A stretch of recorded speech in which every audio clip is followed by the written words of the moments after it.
Choosing your first series camera can seem very daunting and a little bit overwhelming. There are so many choices out there, lots of different camera formats. Which one do you go through and how do you avoid making an expensive mistake? Well, don't worry, in this video I'll take you through a simple step-by-step process to help you find the perfect camera to get started with. I'll give you a couple of recommendations as well. And the best news is we're not going to break the bank, so let's dive in. Right, first things first, you need to set yourself a budget.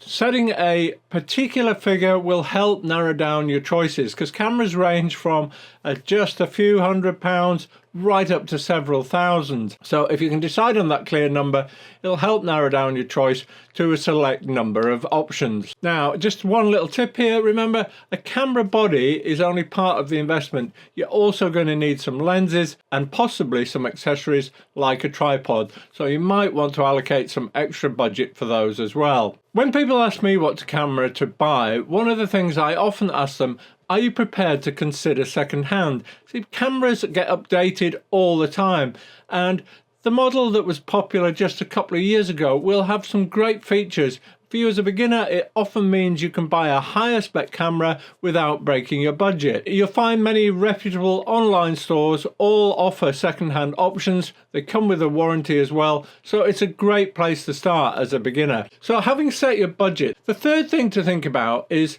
your photographic interests. What are you going to be taking pictures of? What inspires you the most? Is it landscape photography, or perhaps wildlife, or even portraits?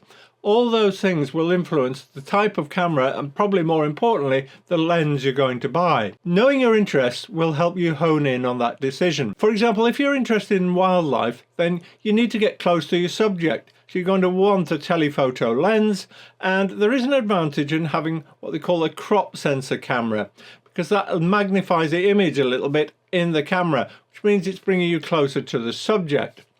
If you're doing portraits, then you might want to think about a lens you need. So you'll need a lens with a longer telephoto lens.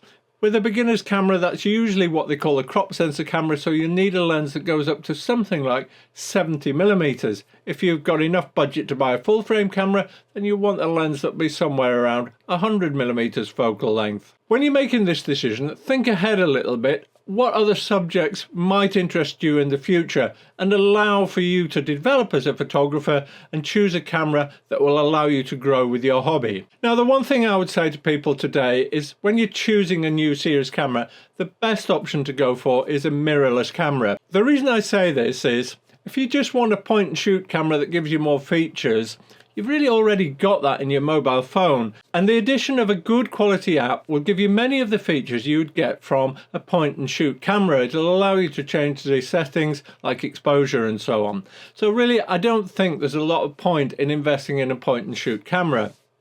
The next level up is what they call bridge cameras. Now, the majority of those come with a fixed lens, and that can be a problem because as your photography develops, maybe you'll want to get into doing macro close-ups and you'll need a specialist lens for that. If you can't change the lens on your camera, then that's going to be really frustrating. Then you're into the world of DSLRs. When you look at camera sales, the sales of standard DSLRs are falling quite rapidly.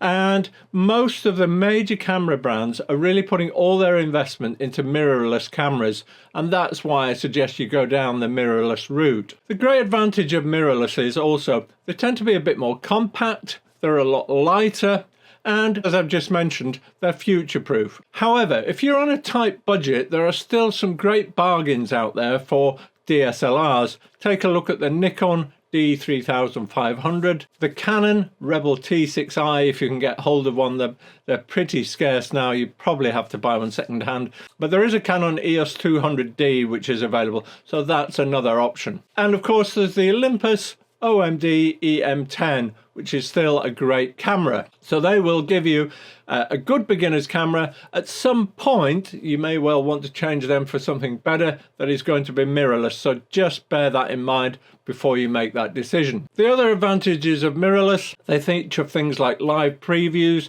so you can really see the shot on the back of your camera before you take it.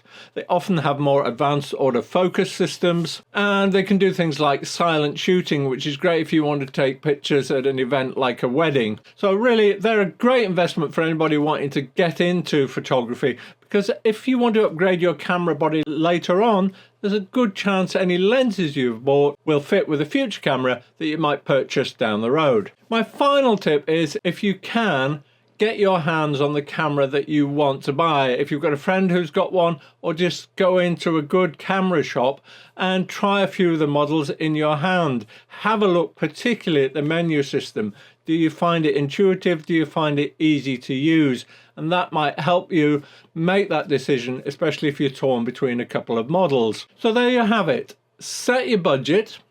Don't rule out buying something second-hand, and think about your photography goals and where you might like to go with your hobby. A couple of great beginner starting cameras that are mirrorless are the Canon EOS 100R and the Sony a6000. You find the Sony is very light and compact, so if you're looking for something small and neat, that would be the way to go there. If you like something more bulky that feels more solid in your hand, then probably the Canon is your better choice. But both of those offer excellent value and excellent performance for beginners. If you found this useful, please do give it a thumbs up and subscribe to the channel for more great tips on how to improve your photography.